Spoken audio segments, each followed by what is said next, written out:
Good evening and welcome. Let's take a look at our big story this hour. At a time when the political crisis inside Nepal's ruling Communist Party deepens, the Chinese envoy to Nepal met Prime Minister KP Sharma Ali on Tuesday, raising eyebrows. According to sources, Chinese envoy Hou Yanqi and Ali held discussions about keeping the party united and solving issues inside the party. The meeting reportedly went on for about 2 hours. Now, sources said that the Chinese envoy also met with President Bandari and had inquired about how tensions inside the party can be diffused. Analysts have time and again raised concerns over the repeated Chinese interference in Nepali politics. Now, party chairman Pushpa Kamal Dahal had on Friday presented a report in the party secretariat meeting, levelling several allegations against Prime Minister KP Sharma Ali. Dahal has accused Ali of failing to lead the government, promoting nepotism and promoting corruption, among others. Ali, meanwhile, has received a temporary reprieve as his request for 10 more days to respond to the allegations was accepted at a Central Secretariat meet on Wednesday. And sources say that Ali's decision to attend the meeting and place his request came after his meeting with the Chinese envoy. This is not the first time that the Chinese envoy has expressed interest in the internal dynamics of the ruling party. Early in May, Yanqi had intervened when a majority of the Central Secretariat was all set to ask for Ali's resignation.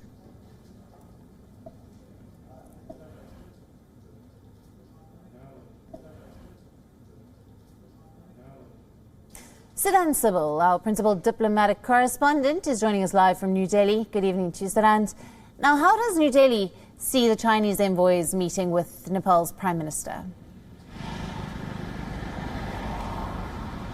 Well, Alison, New Delhi will be keenly noting the developments in Kathmandu, and it has been noting for last few months since the relationship between government to government level has gone southwards. But it's deja vu again in Kathmandu. We know that how the Chinese envoy has been involved in the internal dynamics of the ruling Communist Party in Kathmandu, and this is the second time, in fact, she has been meeting with the Prime Minister of Nepal amidst the growing discord within the ruling party. And the big focus, of course, is how things are going in Kathmandu. So far, it doesn't look like that the political crisis is going to be stopped in few days or perhaps a week's time. We know that the Prime Minister of Nepal, KP Sharma Oli, has asked for 10 more days to come up with his own plan. We know there was a meeting just yesterday, and before that, on Tuesday, the meeting between Oli and the Chinese envoy took place. But by and large, the growing interference, in fact, the public interference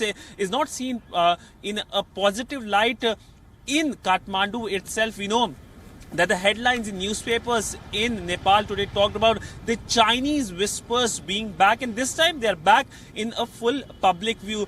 We know when it comes to engagement with New Delhi, there have been 2 high-level visits from New Delhi. First, of course, by the Chief of RAW, and secondly, of course, by the Chief of the Indian Army. And there are, of course, focus on a next engagement, which is, of course, a visit perhaps that can take place next week of the Indian Foreign Secretary. We know the relationship between the government and the KP Sharma Oli government and New Delhi isn't going in a positive terrain, especially after the KP Sharma Oli government came up with a new Nepali map that showed Indian territories as their own territories, and that had led to downward trend in the relationship. But by and large, New Delhi's focus is to make sure that the people-to-people relationship continues between the two countries, something that is much celebrated here in New Delhi, being talked about like Roti Beti Ka Rishta or the kith and kin relationship. So by and large, New Delhi will be keenly noting on the development, but the open interference by the Chinese is something that is a cause of worry in Nepal itself, and of course here in New Delhi as well, because New Delhi sees increased encroachment by the Chinese in South Asia. We know just recently there was a meeting regarding the COVID when it comes to Beijing, which was joined by Sri Lanka, Bangladesh, and there were previous meetings as well involving Afghanistan, Pakistan, Nepal. So this is a cause of worry here in New Delhi. Right, Siddhant, thank you very much for bringing us that report.